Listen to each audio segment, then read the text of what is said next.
Hi everyone, good to see you all again.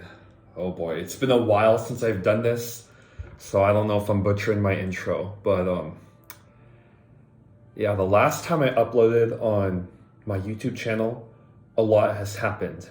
For those of you who've seen my previous video, it was about my white coat ceremony when I first got into medical school. And we had it about 2 weeks into medical school because, we had an orientation that lasted 2 weeks. And right after that, we got our white coats. And soon after that, we ended up starting school. So to give you guys some perspective, I started school on July 10th. And as of today, of making this video, today's August 19th. So it's been a bit over a month, 5 or 6 weeks, I'd say, since I started school officially.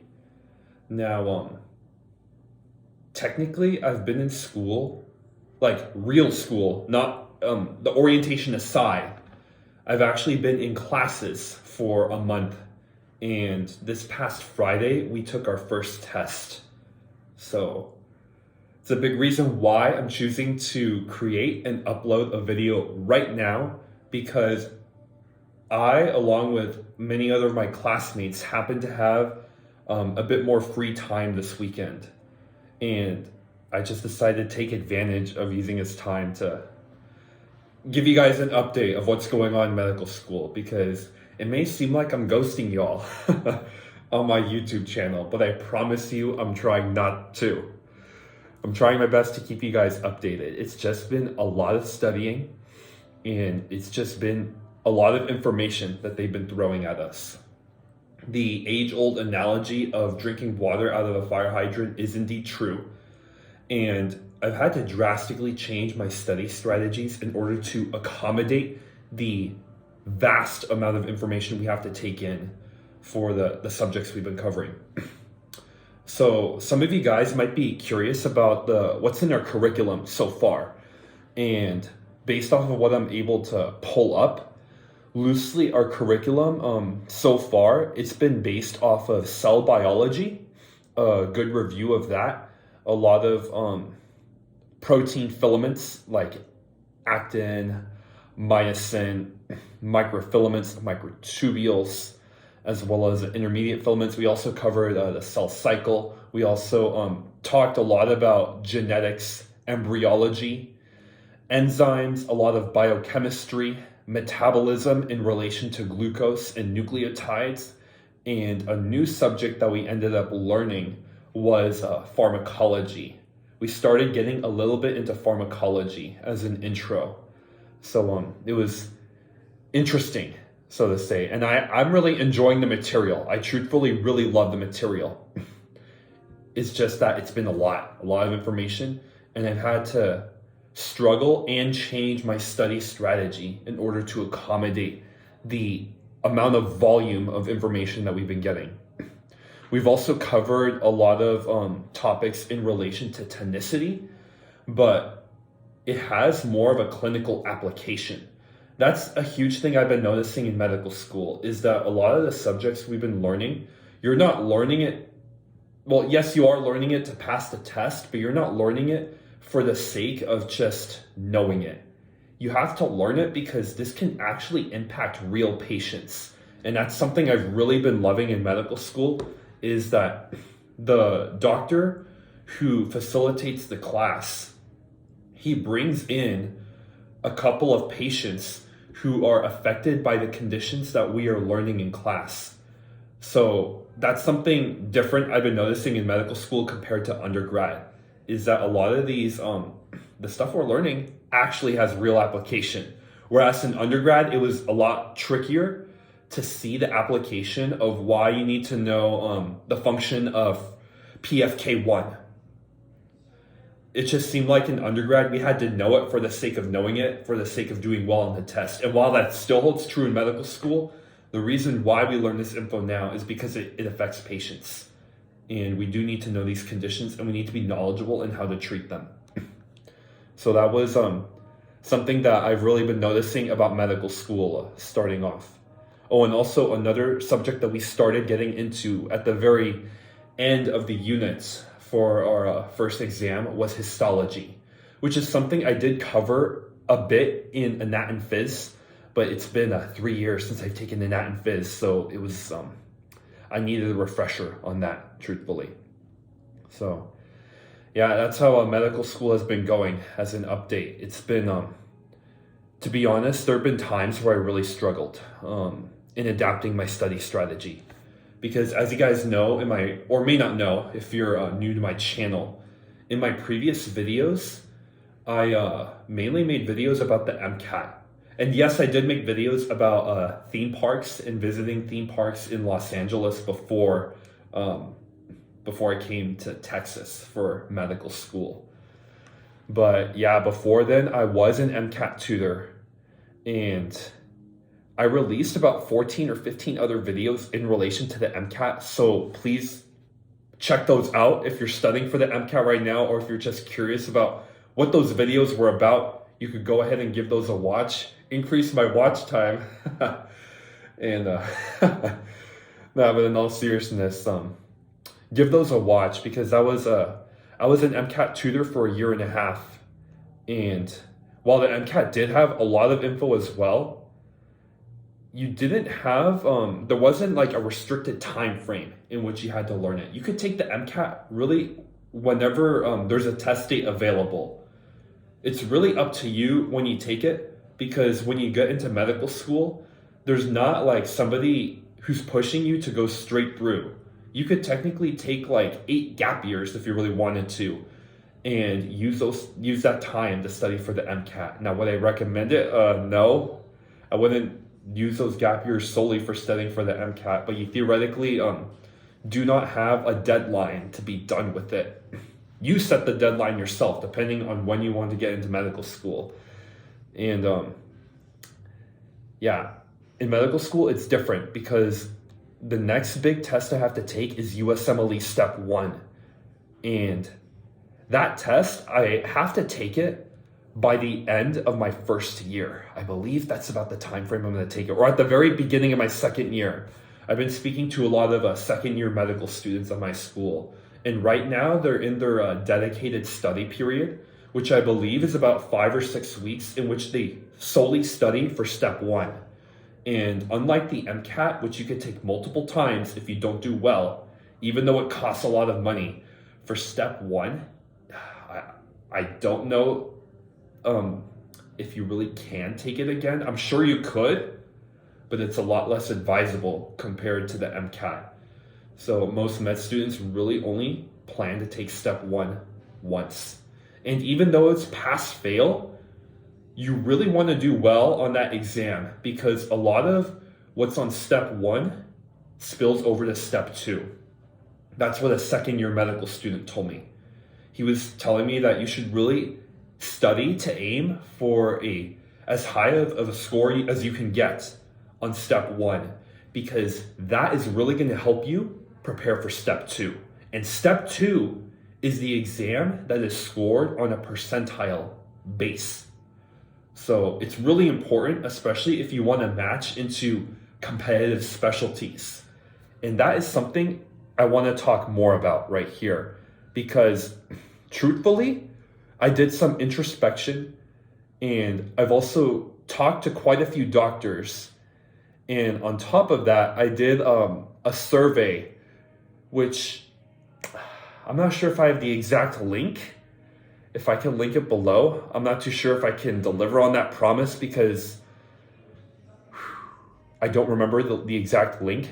But long story short, if you guys go onto the AAMC website, they have what's called a medical specialty preference inventory, or MSPI. I'll link my results right here, or actually, I don't know if I can do that, because I have to be honest with you guys, I don't really have time to edit my videos anymore. So honestly, with this video, I'm just gonna have to upload it as one cut. But let me see if I can pull up my phone right here. Yeah, here it is. This will have to do. So Yeah, this test is called the Medical Specialty Preference Inventory. So it's a test that you take on the AAMC, and what it spit out for me as number one was dermatology. And truthfully, I've actually really been I've actually really been interested in derm as a specialty.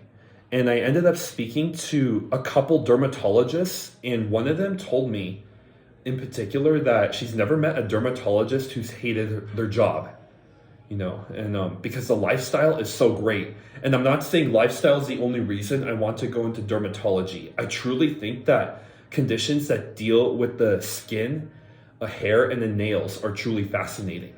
And it's something I'm really interested in exploring in future classes. I know that we have a block related to derm, and we take it at the same time we take musculoskeletal anatomy.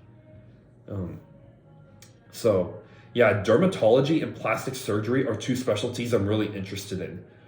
I think that the cosmetic side of it is really fascinating, and I've heard that a lot of what happens in those two specialties is like science fiction. They're both really competitive to get into. I believe they're both like neck and neck for 1 and 2 when it comes to like the most difficult specialties to get into. So I need to be honest with myself about wanting to pursue those specialties, because right now, what I'm needing to do this weekend, truthfully, is to reach out to a lot of dermatologists and a lot of plastic surgeons and ask them if they have opportunities for research or shadowing. Because I need to start making those connections. And to do those specialties, you need to get a lot of publications. And there's a good chance I'm going to have to take a research year in order to do that. So, yeah, it's just the way it is, because step 1 is now pass fail. And actually, the dermatologist I spoke to at my medical school, she was telling me that she actually really hates the fact that step 1 is now pass fail. And she wishes it could go back to being a percentile based score, because now you have a lot of medical students fighting over research opportunities in these competitive specialties that typically do not offer as much research. Because in dermatology and plastic surgery, a lot of physicians in those areas tend to do more outpatient procedures, and they're not really interested in doing research. They're more interested in doing those procedures. So it's really hard to find doctors in those two specialties that are interested in doing research. It's really difficult. And then the ones that are doing research, I can only imagine that they're getting swamped by a bunch of other students, and they're not able to take on more. So that's something I'm a little concerned and a little worried about when it comes to dermatology and plastic surgery. So I'll let you guys know how that ends up going. And I'm really open to having my mind change. I'm not dead set on those two specialties, but I would want to vie for both of them, or one of them. Ultimately, you can only match into one. I want to vie for either one of them. And I'm not too sure which of the two I like to pick, because I've never stepped foot in an OR before. So I don't really know if I'm going to love surgery or if I'm going to hate it. No clue.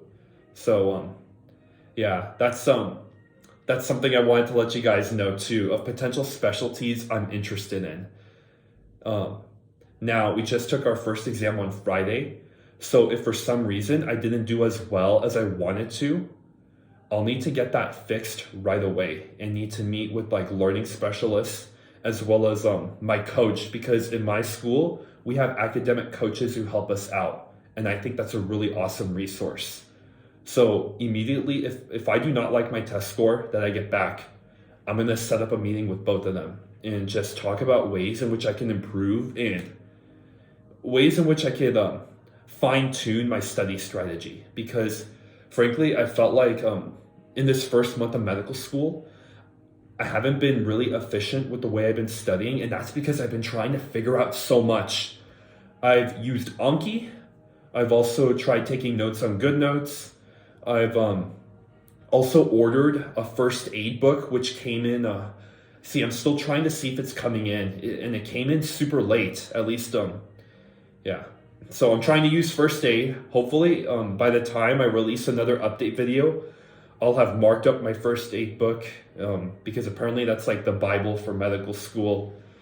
So I've been told, and I've just been trying a ton of different things, and I feel like some things have been working better than others. For example, I think Anki is very good in solidifying the memorization in your head, but I do not think it's a good resource when it comes to understanding the information for the very first time.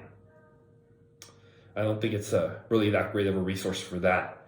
So I've been using it. There's been days where I've been using it quite a lot, but then days where I've been slowing it down too. And I have been trying to keep up the streak that I've had with Anki. So it's been a difficult adjustment because in some classes that I've been in, I've actually felt lost. And that's never really happened to me in undergrad or even before then in high school. I didn't really consider myself that good of a student in high school. But even in high school, I never really felt lost in a class. And there have been a couple times in my med school class where I was like, wait, what? That was in the pre-work?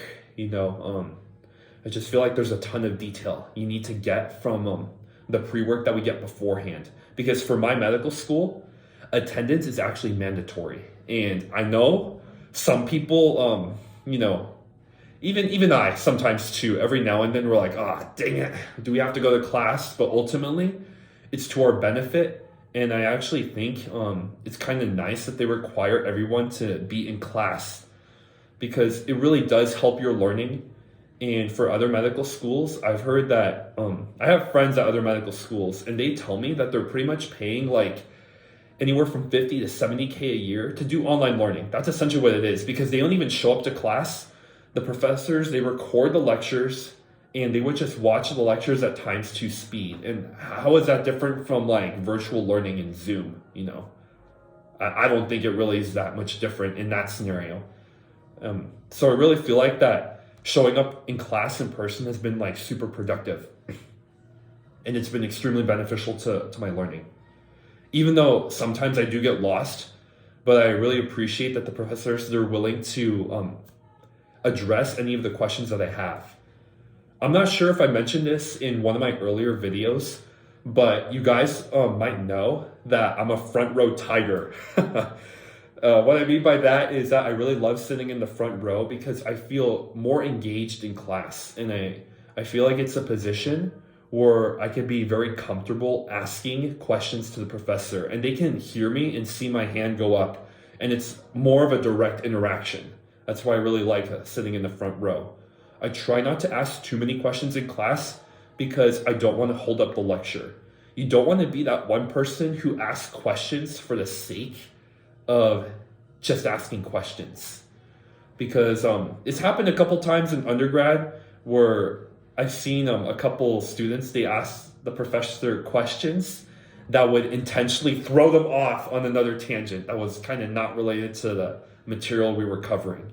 So I try to be very conscientious of that too. But if I'm genuinely confused and I'm like, wait, was this material that we had to cover in the pre-work before we came to class? I will ask a question in relation to that because I have had moments where that has happened to me. And I know I keep mentioning pre-work. Let me explain that a little. Pre-work is essentially, we get homework. I hesitate to call it homework because it's not assigned or anything, but we get articles related to the material that we're going to be covering in class. And it is highly suggested that you should really read up, dissect the material that's presented in these articles. You should make Anki cards out of them. If not, actually OnKing already has like a decent amount of cards in relation to that, to the material presented. So the thing that's difficult about these pre-work articles is that there's a lot of information in it and it's very easy to miss 1 or 2 details. And that's, I believe, where some of the confusion in lecture, at least sometimes that I feel in lecture. This doesn't happen in all lectures. I've actually been getting better about it this past week. And I actually would like to say that this past week, I'm proud to say that I did not feel lost or confused in lecture this last week, which I think is a huge win. I'm starting to get the hang of it a bit more, But I just wanted to give you guys a fair warning because even though I did fairly well in undergrad and I ended up doing well on the MCAT, it's an adjustment, and you guys have to be prepared to struggle the first time around. And it's okay to not feel in your element and to feel a bit lost. Truthfully, I'll tell you that the second year medical students have been extremely helpful. I really appreciate how I could just walk up to one of them randomly and just say, hey, I'm kind of having trouble using Anki or something like that. And they're willing to take like 20 or 30 minutes out of their precious time studying for step one. And I really appreciate how they're just willing to take that time to help me, you know. And I think a lot of my classmates too have been helpful in that regard. And we've been sharing the wealth when it comes to information in that sense. And that's something I really love in medical school, is that I like how it's more of a collaborative environment and how it's not so cutthroat as pre-meds kind of are. Because in some pre-med communities, it can be cutthroat and there's this sense of competition and a sense of getting as much secret information as you can and hoarding it to yourself and not wanting to share it to others. You know, I don't really like that environment, and I'd rather be in an environment where it's collaborative, and I'm getting the sense of that in medical school. And I think as us classmates, we grow to trust each other more because we don't really know each other too well yet. I think the collaborativeness is just going to go up, which I'm looking forward to, actually. But yeah, I really appreciate how you could just be completely honest with upperclassmen as well as your own classmates and say, hey, I'm actually struggling with this material, or struggling with this software, or struggling with this resource. Can you help me out? And they're willing to help you out, you know. So I really appreciate how I've gotten assistance in that regard. But yeah, that's pretty much how med school has been going for me. I know that this, I can see the timer on my iPad as I'm recording this video, and it's about 22 minutes. And I'm not sure, honestly guys, let me know. Do you actually watch my videos from beginning to end? I don't know if you do. But regardless, I just had a little bit of extra time today, downtime. I'm actually gonna go hang out with a couple of my classmates later today, get some dinner with them. I honestly kind of have been wanting to do that more often, and because I don't know, and this is another thing I need to get better at in medical school, is that sometimes when I take free time for myself, I tend to feel a little guilty, and there's a little voice in my head that says, hey, you should be studying right now and not like hanging out with your classmates or going out with them. And I think every single med student in my class has that little voice, because we're all so motivated and determined to do well in our classes. We're just afraid of mismanaging our time. But I think every now and then we just need to tell ourselves, hey, it's okay to take time off. And we do need to make time for other things in life too, because life happens outside of medical school. Earlier today, I had to take a bunch of time to clean my apartment because truthfully, while I was studying for the exam, I kind of neglected that a little. And I just had this realization where I was like, oh shoot, you know, I should have kept it clean the whole time. And thank goodness it's clean now to the level to where I can invite guests in. And that's how I want to keep my apartment. I want to keep it clean to a level where guests can feel completely comfortable coming in, and they could be like, wow, this apartment smells great, it looks great, the floors are clean, everything, the dishes are washed. I want to come back again if I have guests over, and I know I will at some point.